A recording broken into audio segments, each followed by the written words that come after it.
Pasukan Garda Revolusi Iran menyebut rudal-rudal yang diluncurkan dari berbagai lokasi yang dirahasiakan ini bernama rudal Emad dan Godor. Kedua jenis rudal ini termasuk kategori rudal balistik jarak menengah dengan daya jelajah hingga 2000 km.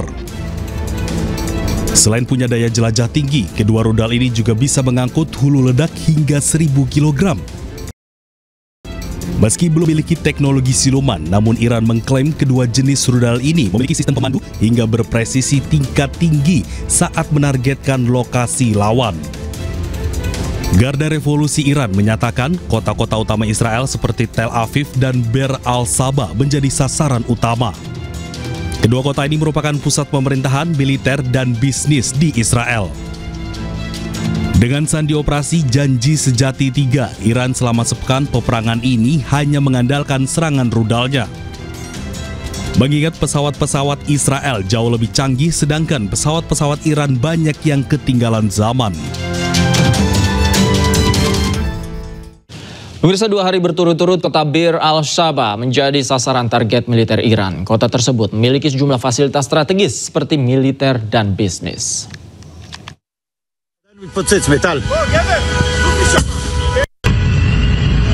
Kota Be'er al-Saba atau Beersheba kembali jadi sasaran rudal balistik Iran.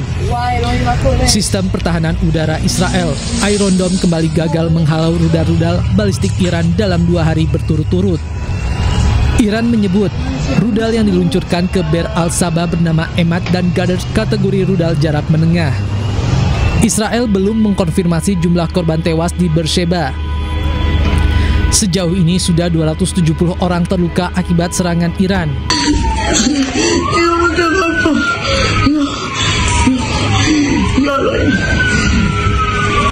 Serangan bertubi-tubi Iran di pusat kota Israel membuat warganya ketakutan. Sehari sebelumnya, kota Beersheba juga menjadi sasaran rudal balistik Iran. Rumah sakit militer Soroka, tempat dirawatnya tentara Israel yang terluka sepulangnya dari Gaza, hancur terkena ledakan. Iran menyatakan serangan tersebut ditujukan ke pusat komando militer dan kantor mata-mata Israel.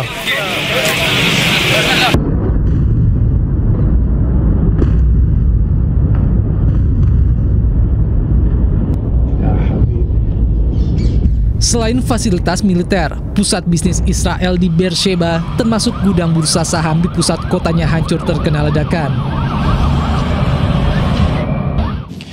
Tentara Nasional Indonesia siapkan pasukan khusus dan alat utama sistem senjata guna evakuasi warga negara Indonesia yang ada di Iran dan Israel. TNI terus berkoordinasi dengan pihak terkait, termasuk Kementerian Luar Negeri, tentang teknis evakuasi WNI di sana.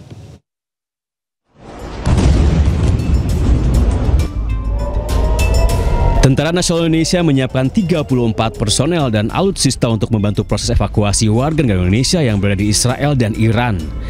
TNI menyatakan 119 warga negara Indonesia yang berada di Iran dan 11 WNI di Israel telah bersedia untuk dievakuasi. Hal ini menyusul meningkatnya eskalasi perang yang mulai menyasar warga sipil di kedua negara tersebut. Kepala Pusat Penerangan TNI Majen TNI Christo Mesianturi mengatakan prajurit yang tergabung dalam Crisis Response Team rencananya akan diberangkatkan ke Iran dan Israel melalui jalur darat. Namun hingga kini TNI belum bisa memastikan kapan tim akan diberangkatkan. Nanti kita menunggu dari Kementerian Luar Negeri ya.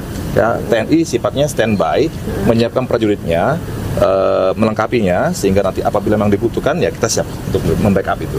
Yang jelas kan sesuai dengan pernyataan Kementerian Luar Negeri bahwa evakuasi hanya bisa dilakukan lewat darat. Nah, tentang rutenya nanti kita akan ditentukan oleh Kementerian Luar Negeri sendiri. Berdasarkan data dari Kementerian Luar Negeri, saat ini sebanyak 578 WNI berada di Iran dan Israel. Dengan rincian 386 WNI berada di Iran dan 192 WNI berada di Israel. Mayoritas WNI yang tinggal di dua negara tersebut adalah pelajar serta mahasiswa. Dari Jakarta, dan Helmi Sajangbati, iNews. Pemirsa, Newsroom masih akan kembali usai jeda berikut. Tetaplah bersama kami.